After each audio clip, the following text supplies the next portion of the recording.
We're here at Glasslands in Brooklyn with Dee Dee from Dum Dum Girls. How you going? I'm well, thank you. How are you?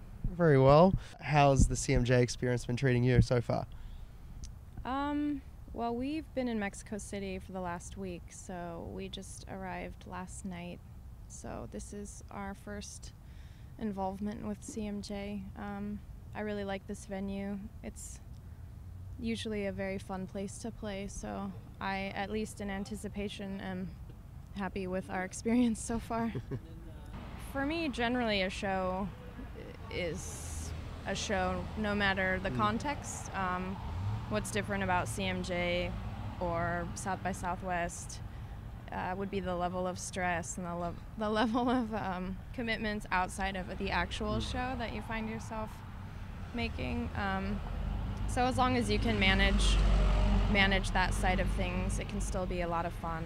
There were songs that I'd written in the very tail end, like the last week leading up until the record or the recording process, that were just pretty different, and we sort of tried to learn one of them to attempt to record it, and it just, I could tell it was too premature. It was, I needed to figure out how it was going to translate to, from just being a demo I had done on my own to a fuller production.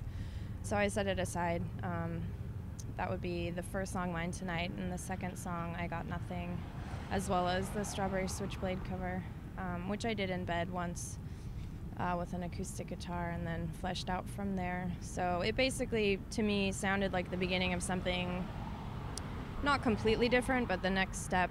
I've always tried to make visible progression between all the records, and so as opposed to sounding like the end of the Only in Dreams sessions, it sounded like the beginning of something I wasn't quite sure what yet. Which then, after quite a bit of touring, I went back and wrote 2 more songs, which to me, upon their completion, it felt like the EP was itself complete. Do you know what's going to come next? Yes, I'm just finishing up the last couple songs for the next record. That's really exciting. Is it going to be a full length? Yep. Yeah, probably be recorded in the next couple months and out in the spring or summer. Are you going to be getting back to Australia anytime soon? We'd love to.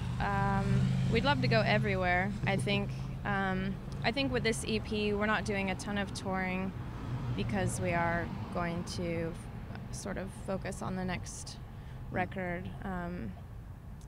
But we're hoping with the next record to branch out to places we haven't been. We're really ideally looking to do some sort of Australia, New Zealand, Asia tour, which I know is pretty common. So that's fingers crossed. I imagine that your music is quite popular in Japan. I get that impression. I think I've seen some Japanese releases on the shelves. Oh, that's good to hear. Yeah, much like what I had been told about playing in Mexico, you're always told, by friends and bands who have toured Japan that the crowds are just unbelievable and it's so much fun and you feel way more important than you are, and that was our experience in Mexico. It was like a very minor version of Beatlemania, but we stepped out on stage to tune our guitars, an hour before we played, and there was screaming. It was really flattering. The routine of tour is really disruptive on almost all normal life habits, and so it becomes like a really epic battle of will against just general malaise and being tired, to be like, oh, I should get up and go for a walk or a run or get a bike and ride around. But yeah, I think the biggest suggestion I would have to people would be earplugs. And a good one at that. Thank you so much for your time. Best of luck with the show tonight, and hopefully see you back in Australia in the new year sometime. Yes, please.